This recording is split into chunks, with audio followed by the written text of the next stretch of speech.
Being a creative artist is very different to being a content creator and also being a business person. If you actually pay attention to people who make a lot of money from writing books and also people who have gotten really gigantic on YouTube, then usually what these people do, and this is a common formula that I see repeated over and over again, people are looking at keywords, they're looking at hashtags, and they're looking at things that are trending.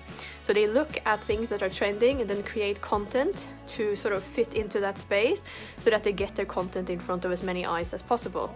As a creative person, you are not doing that, because usually what you're doing is that you will write your book or write your book series, and then you will publish it and you will try to find an audience for it afterwards.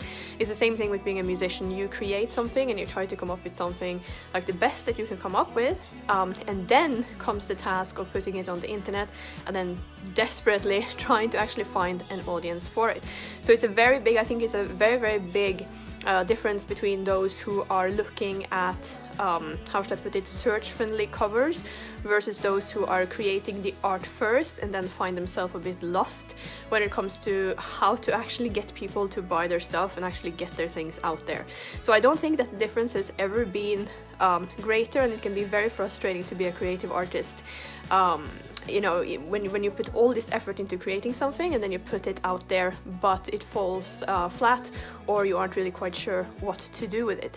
So I think it is very important to kind of have a combination where, you know, you have your original material, but that you actually are also doing something that can be easier to find. You know, if you're an independent, unsigned artist, you definitely have to do that.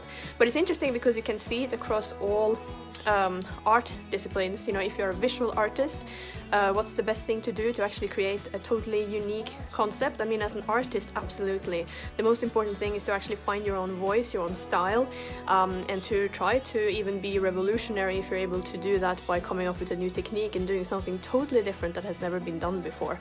However, if you're thinking about visibility and getting attention, then the number one you should think about are all those things that have already been done. And to basically just create derivative content. So if you can make an artwork that is an artwork of Harry Potter, for example, that's going to be search friendly for all of those people who are looking for that sort of stuff.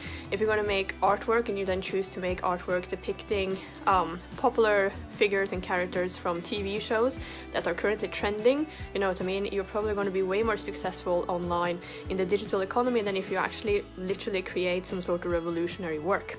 So that is the horror in many ways of the creative economy. I think you can choose to look at it in two different ways. I mean, are we in the middle of a renaissance? In a way, kind of, because anyone can actually start uploading content.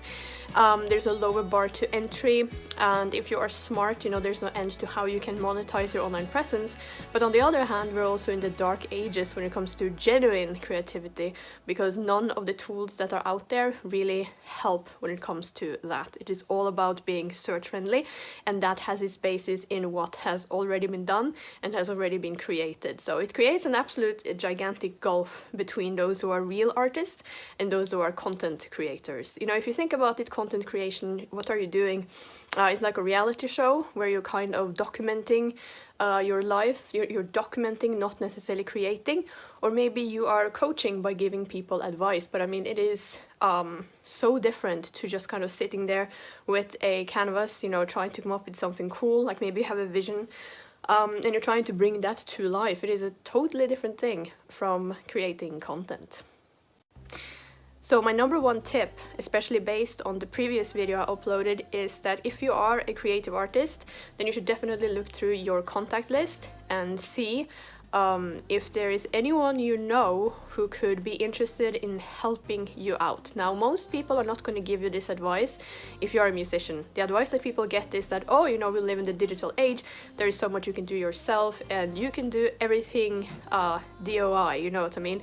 This is a lie. If you are a creative person first and you're not a marketing genius, then you definitely need to go to your contact list. Maybe you have a cousin, a parent, a friend, someone you know somewhere who has experience in management or experience with marketing and promotion. I think marketing and promotion are the two most important things. But you definitely need to actually look through your contact list to see if there's a friend or a family member that you can actually have as your business partner. You know, you need all the help that you can get, unless you are an entrepreneur first and an artist second. So most people are not going to tell you this, but seriously, if you look at successful entrepreneurs and business people, a lot of these people are successful because they're good at delegating. So they focus on the things that they are good at, and then they get help with all those things that they suck at, okay? So for artists, you know, the advice that is being handed out is absolutely horrendous, really. So have a look at your contact list. It is one of the best decisions that you can make, especially if you go and you look at the previous video that I uploaded, you will understand why.